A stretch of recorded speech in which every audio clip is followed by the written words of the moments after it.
I hope everyone's enjoying the anniversary update because I'm not. I think things are definitely moving in the right direction with the new game mode and some tiny QOL changes that are being introduced. But overall, I still feel like everything they do is just half-baked and needs more work. Anyway, enough of the complaining, let's talk about what you came here to see, Mael.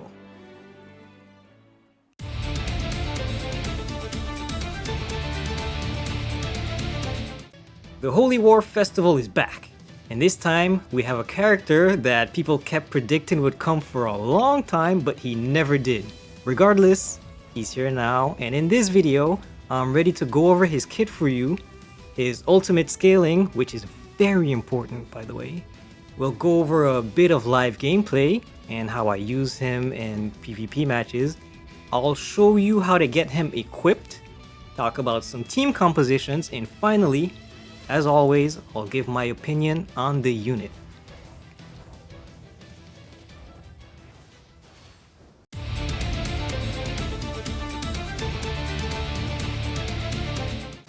So you know the deal. Combat ranking wise, we check GameWith.jp. He is top 3 characters in the game.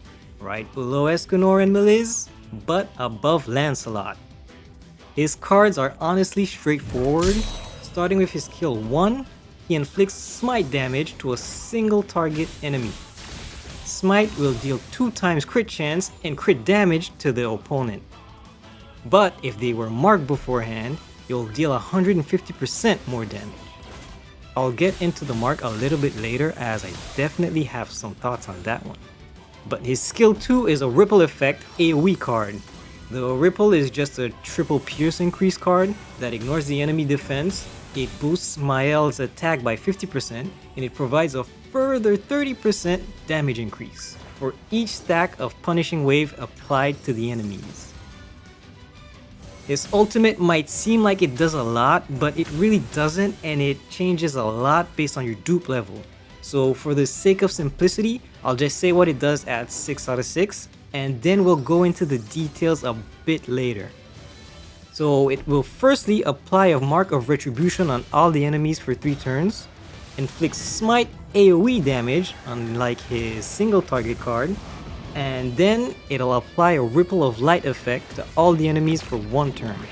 Now I use a couple of terms that you might be unfamiliar with, but I'll explain them here in his passive. So first, he increases Goddess Allies all stats by 4% for each one participating in the battle.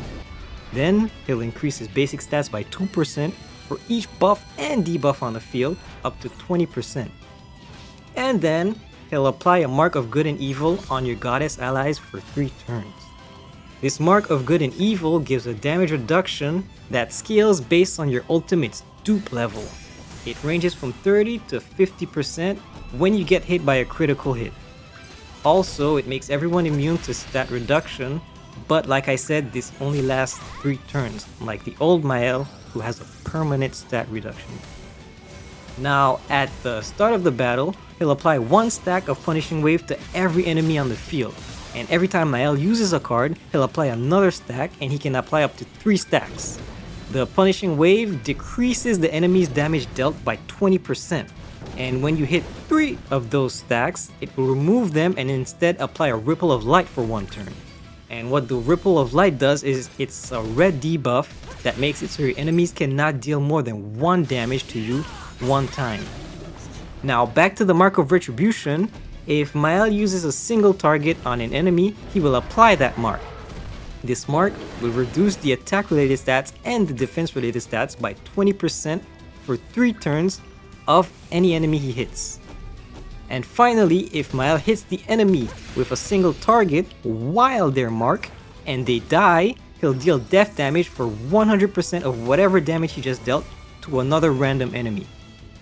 Finally, his commandment makes it so anytime anyone uses an AoE on the field, everyone on the field has their HP related stats decreased by 7% for 2 turns. That was a lot. In practice, once you see some gameplay, it's not that difficult to grasp, but I still like to go over a few things that I've noticed. Firstly, with Mael's single target interaction, It applies a mark, and this mark deals death damage if the opponent dies from another single target. I do not like it. Sure, when it works, it's devastating, but of the almost 40 matches I've done since Mael's release, I've only pulled it off like 3 times at most. Having to apply the mark and then capitalize off of it while using 2 single targets is incredibly difficult in a lot of cases, and I would have rather the mark just applied like before the single target was used, even if they removed the 150% extra damage to balance it out. Next we have his AoE. You absolutely do not want to be wasting this card.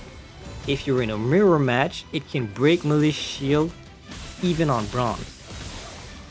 And finally for his passive, I kinda dislike his ripple being a red debuff, because if the enemy has a Margaret with a cleanse, they could just get rid of it.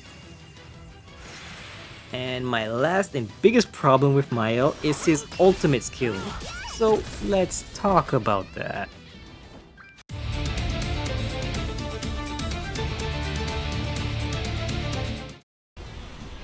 Now, the trend of decent characters not requiring will dupes is over with Mael. And unfortunately, his reliance on dupe is very aggressive. So from 1-6 all the way to 4-6, the ultimate does not grant the ripple of light effect after the fact when you use it. This, in my opinion, is fine because his ultimate is so powerful, even at low dupes I've seen him cripple units. However, for the first 2 dupe levels, you don't apply a mark of retribution before attacking the enemies either. So this means their defense related stats will not be decreased, and in cases where you might need that extra debuff or mirror matches, it can make the difference in how much damage he deals. And last but certainly the most egregious in my opinion is similar to Queen Elizabeth. You gain a damage reduction of 30% at 1-6, 35% at 2-6 and 3-6, 40% at 4-6 and 5-6, and 50% at 6-6. This alone could potentially make a world of difference when facing an enemy team, and believe me, because I've seen my fair share of whales with 6-6 Mael already, not only are you at a disadvantage going second, but now you also have to fight an uphill battle to break through their damage reduction. I hate it. I've always hated whale ultimates. Netmarble, cut it out. Seriously.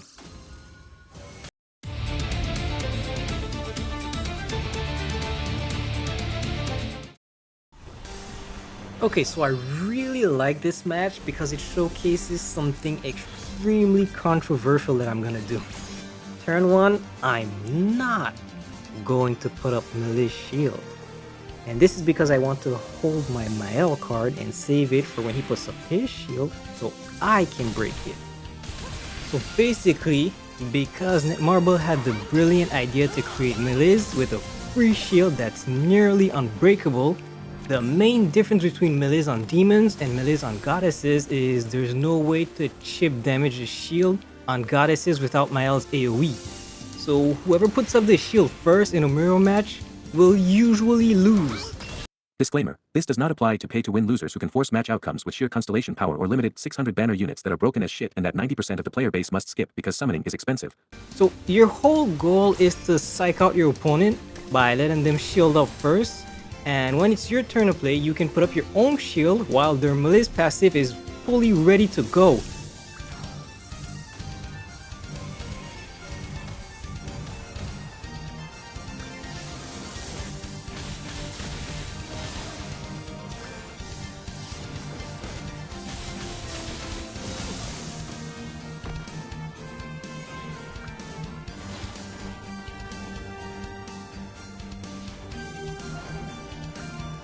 By that point, not only do they have to break your shield, they also have to cleanse Mael's debuff and try to kill off one of your characters.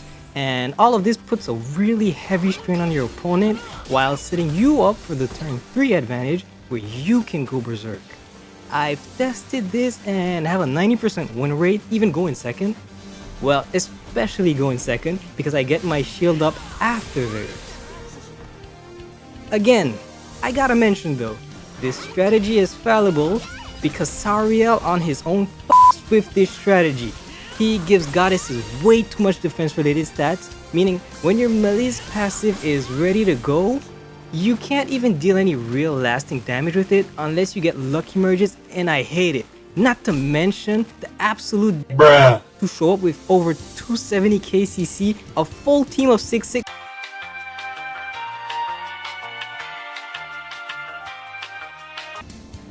Oh yeah, where was I? In conclusion, Mael is good. Please like and subscribe. Thank you very much.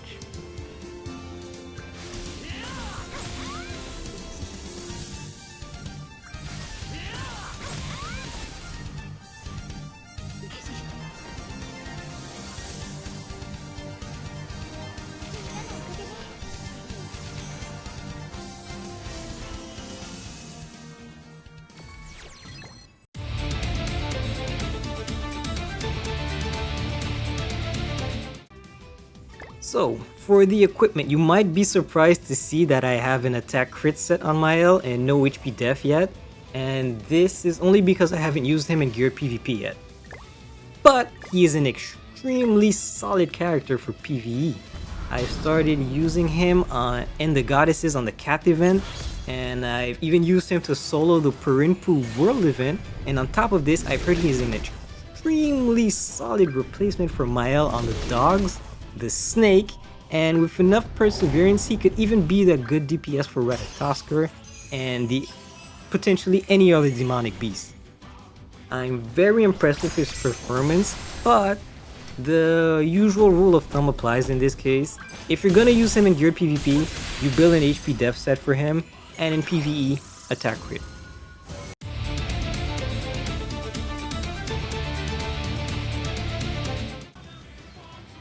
So as opposed to what I usually do with teams, Mael really can't be run with that many characters because goddesses is a struggling race in this game. There's not many of them to choose from, so for most of the teams you'll have some variation of Miliz, Mael, Ludociel, and on sub you either use Elad, Tristan, or Sariel.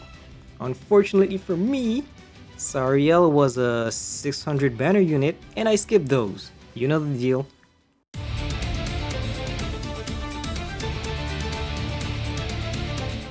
So for my final verdict on Mael, I'm very conflicted because on one hand he might seem like a go for a super willed out character that will inflict divine punishment on anyone in front of him, but the more I played, the more I came to realize something. I was getting beat up and bullied by bots, while every single whale I faced was getting toasted. And through all of that, do you know what I found out? Mael is actually not a go first character at all. Sure, if you go first, you're gonna have an advantage, but you're also kind of at a disadvantage, and I bet those absolute freaks at Netmarble did not intend this at all. They clearly don't test their characters. So remember back in my gameplay video the way I delayed activating the melee shield? That thing is a problem. That thing single-handedly decides games. And in Mael's case, if you start first and use your shield first, which everyone is so used to doing now, you're at a disadvantage. Why? Because by the time the shield has dissipated and the opponent's melees has the attack buff, they're free to destroy your field. So in order to avoid that, you flip the advantage in your favor by making them deal with your shield last. It's hard to visualize, but once you see the gameplay, you understand exactly what I mean. And the shield is genuinely a problem. It needs to go, and we need some reliable way to deal with it. I don't know how I didn't realize it sooner, but it makes so much sense now, and I promise you Netmarble did not intend for this to be played like this at all. Because you're essentially being punished for going first, and you wanna know why? Because this is the most broken character in the game. I need this to stop happening, Netmarble. Please, I'm begging you, stop making every character a bigger god than the last. I don't even know what to say, like this is just very strange. But for my honest thoughts, this Mael will age exactly like the previous one. I don't think he'll be meta for very long. I don't think goddesses are a really good team at all, they're just gonna fade away. Eventually we're gonna get a new demon, a new broken passive, and we're all gonna go back. We all remember Demon King. We all remember Gilda. It's gonna happen again. I just expect it to go exactly this way again. But for right now, the festival banner is okay. I wouldn't call it good, I wouldn't call it bad. I'd say there's some good enough characters in there to warrant one rotation. I don't think Mael is a skip necessarily, but I also don't think he's worth hyper investing in, because Netmarble really wants you to unlock his dupes for him to be good. I personally think you just get one copy and then you dip. He can work just fine at 1/6. He's not gonna be competing at the highest levels of PvP, but he'll do the job well enough. And in PvE, oh, he's amazing, like I said. So for me, I'd say just get one copy and then dip. And depending on if you need anyone else in the banner, I'd even recommend leaving the banner early if you get him soon. And that should be everything. So what do you think about Mael? Is he overpowered? Is he underpowered? Just feel free to share anything you think in the comments. Like the video if you want more. And I'll see you next time.